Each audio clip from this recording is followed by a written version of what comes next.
Big Boss Malayalam season 7 live അപ്ഡേറ്റുകളിലേക്കാണ് പോകുന്നത്. Nomination പ്രക്രിയ ആയിരുന്നു കേട്ടോ ലൈവിനകത്ത്. മൂന്നാമത്തെ ആഴ്ചത്തേക്കുള്ള നോമിനേഷൻ പ്രക്രിയ ആയിരുന്നു. ഷാരിക KB നോമിനേറ്റ് ചെയ്തത് അനുമോള് അതേപോലെ തന്നെ ശൈത്യ എന്നിവരെയാണ്. ഇനാക്റ്റീവ് ആണെന്നുള്ളൊരു കാരണത്താലാണ് ശൈത്യനെ നോമിനേറ്റ് ചെയ്തത്. അനുമോള് നോമിനേറ്റ് ചെയ്തത് അക്ബർ ഖാൻ അതേപോലെ തന്നെ ഗിസേൽ എന്നിവരെയാണ്. അക്ബർ ഖാനെ പറ്റി പറഞ്ഞ കാരണങ്ങൾ ഒരുപാട് കാരണങ്ങൾ പറഞ്ഞു. ബെഡിന്റെ പ്രശ്നം പറഞ്ഞു, പിന്നെ അനുമോളെ എപ്പോഴും ടാർഗറ്റ് ചെയ്യുന്നതായിട്ട് പറഞ്ഞു, പിന്നെ ഇറിറ്റേറ്റിംഗ് ആണെന്ന് പറഞ്ഞു. റൂള് ലംഘിച്ചു എന്നൊരു കാരണത്താലാണ് ജിസേലിനെ അനുമോള് നോമിനേറ്റ് ചെയ്തത്.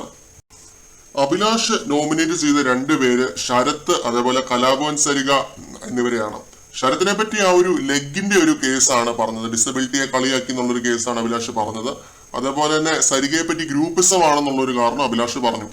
റെന ഫാത്തിമ നോമിനേറ്റ് ചെയ്തത് ഷാരിക KB ഒരു ഐഡിയ ഇല്ലാതെയാണ് കളിക്കാൻ വന്നത് എന്നുള്ളൊരു റീസൺ പറഞ്ഞു. അതേപോലെ ശരി ഏതാ തെറ്റേതാണെന്നുള്ള തിരിച്ചറിയാനുള്ള ഒരു ബോധമില്ല എന്നുള്ളൊരു കാരണമൊക്കെയാണ് റെന ഫാത്തിമ പറഞ്ഞത്. പിന്നെ ശൈത്യനെ റെന ഫാത്തിമ നോമിനേറ്റ് ചെയ്തു. ശൈത്യ ഇനാക്റ്റീവ് ആണ്, അനുമോളുടെ PA ആണ് എന്ന് റെന ഫാത്തിമ പറഞ്ഞു. അനുമോളുടെ കൂടെ നടന്ന് അനുമോളെ ബാക്ക് സ്റ്റാബ് ചെയ്യുന്ന രീതിയിലുള്ള, പുറകിന്ന് കുത്തുന്ന രീതിയിലുള്ള ഒരു ഗെയിം സ്ട്രാറ്റജിയാണ് ശൈത്യക്ക് ഉള്ളതെന്നും റെന ചൂണ്ടിക്കാണിച്ചിട്ടുണ്ട് കേട്ടോ. പിന്നെ അക്ബർ ഖാൻ നോമിനേറ്റ് ചെയ്ത രണ്ടുപേര് ഷാരിക KB. ഡബിൾ സ്റ്റാൻഡ് കാരണമാണ് ഷാരിക KBയെ നോമിനേറ്റ് ചെയ്തത്. പിന്നെ ഷാനവാസിനെ നോമിനേറ്റ് ചെയ്തു. ഇന്ന് രാവിലെ ലൈവിനകത്ത് ആ ഒരു തർക്കം നടന്നല്ലോ, ആര്യന് മറ്റേ അധികാര കൈമാറ്റം നടത്തുന്ന ഒരു കേസ് പറഞ്ഞൊരു തർക്കം ഉണ്ടായിരുന്നല്ലോ. അതിനെ ബേസ് ചെയ്താണ് അക്ബർ ഷാനവാസിനെ നോമിനേറ്റ് ചെയ്തത്. സരിക PG നോമിനേറ്റ് ചെയ്തത് അനുമോളെയാണ് നോമിനേറ്റ് ചെയ്തത്. അതേപോലെ തന്നെ റെനയെ നോമിനേറ്റ് ചെയ്തു. ശരത്ത് നോമിനേറ്റ് ചെയ്തത് ഒനീൽ സാബുവിനെയാണ്. ഒനീൽ സാബു ഇനാക്റ്റീവ് ആണെന്നുള്ള റീസണാണ് ശരത്ത് പറഞ്ഞത്. പിന്നെ ശൈത്യനെ നോമിനേറ്റ് ചെയ്തു, ഇനാക്റ്റീവ് ആണെന്നാണ് ശൈത്യയുടെ കേസിലും പറഞ്ഞത്. പിന്നെ ആദില നൂറ നോമിനേറ്റ് ചെയ്തത് നെവിൻ അതേപോലെ തന്നെ ഷരിക KB എന്നിവരെയാണ്.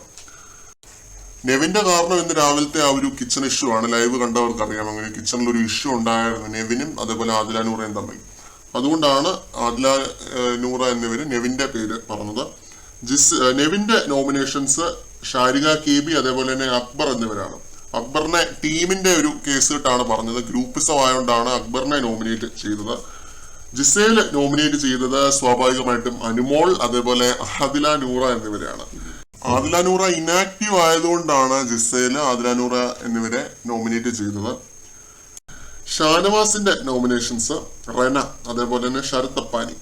റെന ഒരാവശ്യമില്ലാതെ ഇന്ന് രാവിലെ കിച്ചണിൽ വഴക്കുണ്ടാക്കിയ ഒരു കാര്യം പറഞ്ഞാണ് ഷാനവാസ് റെനയെ നോമിനേറ്റ് ചെയ്തത്. ശരത്തിനെ ഷാനവാസ് പറയാൻ കാര്യം സ്വാഭാവികമായിട്ട് ആ ഒരു ഗ്രൂപ്പിസം കാര്യം പറഞ്ഞു തന്നെയാണ് ഷാനവാസ് ശരത്തിനെ നോമിനേറ്റ് ചെയ്തത്. അത് ഊഹിക്കാവുന്നതേ ഉള്ളൂ. രേണുസുതി നോമിനേറ്റ് ചെയ്തത് ശരത്ത് അതേപോലെ തന്നെ ഒനീൽ എന്നിവരെയാണ്. ഒനീൽ ഇനാക്റ്റീവ് ആണെന്ന് പറഞ്ഞുകൊണ്ടാണ് രേണുസുതി ഒനീലിനെ നോമിനേറ്റ് ചെയ്തത്.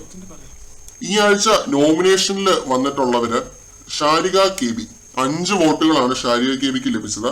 ശൈത്യ 4 വോട്ടുകൾ, അതേപോലെ തന്നെ അപ്പാനി ശരത്തിനും 4 വോട്ടുകളാണ് ലഭിച്ചത്. അക്ബർ, ഒനീൽ സാബു എന്നിവർക്ക് 3 വോട്ടുകൾ, അനുമോൾക്കും 3 വോട്ടുകളാണ്. കലാഭവൻ സരിക, ഷാനവാസ്,